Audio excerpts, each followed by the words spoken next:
శిలాఫలకం వేసింది వాళ్ళు, తర్వాత ఆగిపోయింది. ఆ తర్వాత చంద్రబాబు నాయుడు గారు వచ్చిన తర్వాత మళ్ళీ చంద్రబాబు నాయుడు గారు, అటల్ బిహారీ వాజ్పేయి గారు వచ్చి హైటెక్ సిటీ నిర్మాణం చేశారు. ఆ రోజు కూడా ఇదే ఆరోపణలు చేశారు అధ్యక్ష. ప్రభుత్వం రియల్ ఎస్టేట్ వ్యాపారం చేస్తుందా, ప్రభుత్వానికి ఏం పని ఉంది అని. కానీ ఇలా విస్తరించిన నగరం ఎక్కడొచ్చింది అధ్యక్ష? సైబరాబాద్ అని గొప్పగా ఎందుకు చెప్పుకుంటున్నాం? ఐటీ కంపెనీలు, ఫార్మా కంపెనీలు, global capability centres, data centres, ఇవన్నీ ఎక్కడి నుంచి వచ్చినాయి అధ్యక్ష? ఈరోజు ఫైనాన్షియల్ డిస్ట్రిక్ట్, నాలెడ్జ్ పార్క్లో ఎన్ని లక్షల మందికి ఉద్యోగాలు వచ్చినాయి అధ్యక్ష? ఈరోజు విస్తరించే నగరం అర్బనైజేషన్ అవుతుంది అధ్యక్ష. పట్టణ ప్రాంతాలు పెరుగుతున్నాయి, పట్టణీకరణ జరుగుతుంది. ఈరోజు 55% జనాభా పట్టణాలలో నివసిస్తున్నారు అధ్యక్ష. రాబోయే 20-25 ఏళ్లలో 75% మన పట్టణాల యొక్క జనాభా పెరుగుతుంది అధ్యక్ష. కేవలం ఔటర్ రింగ్ రోడ్ ఇన్సైడే 1,34,00,000 మంది ప్రజలు నివసిస్తున్నారు అధ్యక్ష. 3,78,00,000 తెలంగాణ జనాభా ఉంటే ఔటర్ రింగ్ రోడ్ ఇన్సైడ్ మాత్రమే 1,34,00,000 మంది నివసిస్తున్నారు అధ్యక్ష. అంటే ఇక్కడ మోర్ దాన్ 1/3. టోక్యో ఒక సిటీలో తెలంగాణ జనాభా కంటే ఎక్కువ ఉన్నారు అధ్యక్ష. 4 కోట్ల మంది ఒక పట్టణంలో నివసిస్తున్నారు అధ్యక్ష.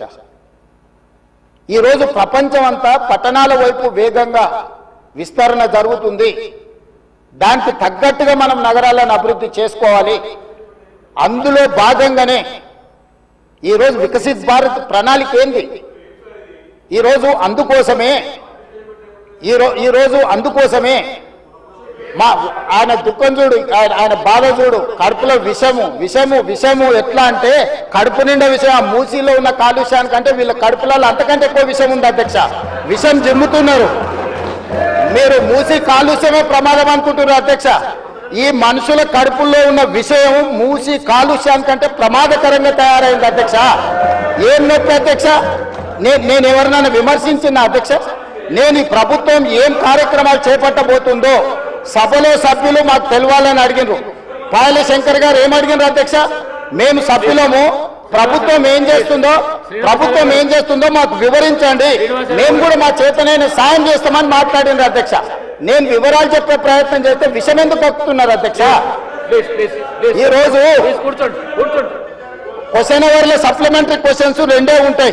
10 క్వశ్చన్స్ ఉండవు, 10 మందికి ఇయ్యరు. స్పీకర్ గారు అలౌ చేశారు, స్పీకర్ గారు నాకు అనుమతించారు వివరించమని. స్పీకర్ గారి అధ్యక్ష వాళ్ళ ప్రాధాన్యత ఏందో మీకు అర్థమైంది కదా అధ్యక్ష. ఈ చర్చ జరగవద్దు, ఈ నిజాలు ప్రజలకు తెలియవద్దు. విషం కడుపు నిండా విషం. మీరు కళ్ళు చూడండి అధ్యక్ష, అసలు వాళ్ళ కళ్ళలో చూడండి. వాళ్ళ కళ్ళగిన ఓలే శక్తి ఉంటే ఆ విషపు కళ్ళతో చూస్తే మొత్తం కాలి బూడిదైపోయేటట్టు చూస్తున్నారు అధ్యక్ష. కప్పిపుచ్చుకోవడానికి అద్దాలు పెట్టుకుంటున్నారు అధ్యక్ష. అది కప్పిపుచ్చుకోవడానికి అద్దాలు పెట్టుకుంటున్నారు అధ్యక్ష. అద్దాలు పెట్టుకున్నా మీ విషపు చూపులు ప్రజలకు అర్థమవుతాయి. అందుకోసమని నా మాట ఒక్కటే అధ్యక్ష. ఈరోజు తెలంగాణకు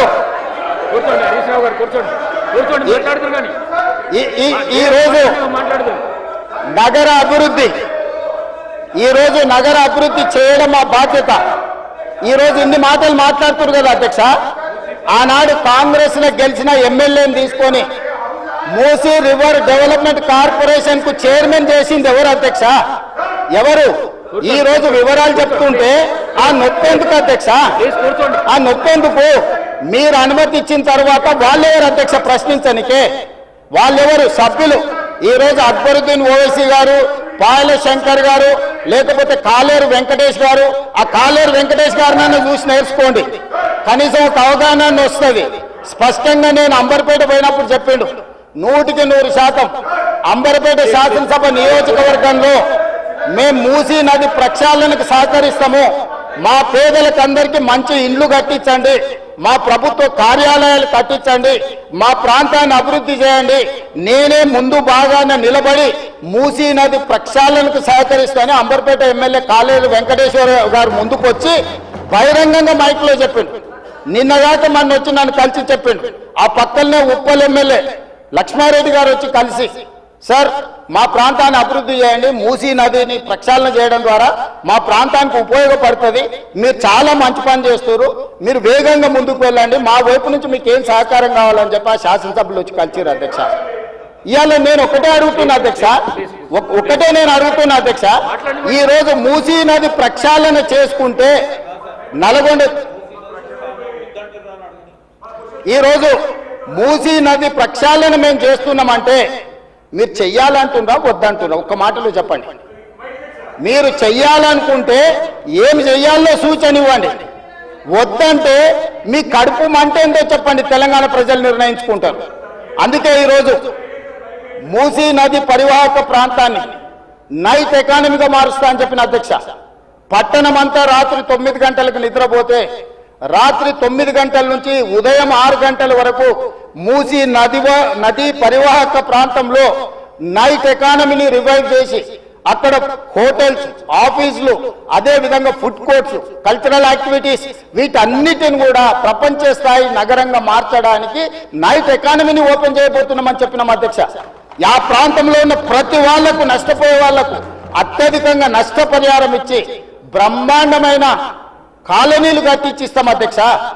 ఈ రోజు వాళ్ళు ఏ పరిస్థితి లేనోళ్ళు, ఏ దిక్కు లేనోళ్ళు, సర్వం కష్టాలలో మునిగేటోడే మూసీ పక్కన పోయి ఇల్లు కట్టుకుంటాడు అధ్యక్ష.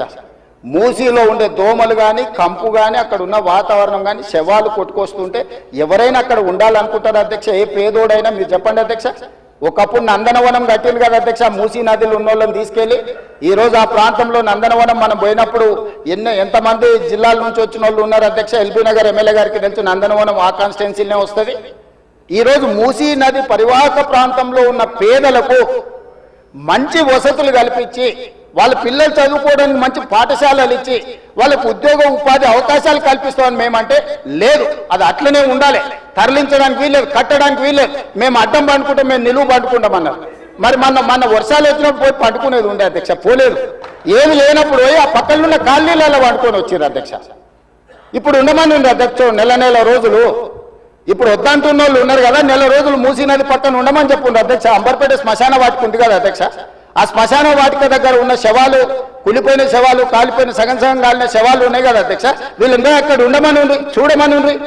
ఏ దుర్భరమైన పరిస్థితి ఉందో అర్థమవుతుంది, ఏ దుర్భరమైన పరిస్థితుల్లో ప్రజలు ఉన్నారో అర్థమవుతుంది. అందుకే ఈరోజు ప్రపంచ స్థాయి సంస్థలను కన్సల్టెంట్ గా పెట్టుకున్నాము. ఫస్ట్ ఫేజ్ ఒక కొలిక్కి వచ్చింది, మిగతాది కూడా విడతల వారిగా ప్రాజెక్టు రిపోర్టు జరుగుతుంది. నేను హైదరాబాద్ నగరంలో 5 ఏళ్లలో 150,000 కోట్లు ఖర్చు పెడతాం, మూసీ నది ప్రక్షాళన చేస్తామంటే 150,000 కోట్లు కాంట్రాక్ట్ ఇచ్చేసిరు, రేవంత్ రెడ్డి 25,000 కోట్లు తినేసిండని మాట్లాడుతున్నారు అధ్యక్ష. ఎంతసేపు వాళ్ళు ఎట్లనో మిగతా కూడా అట్లనే అనుకుంటారు అధ్యక్ష.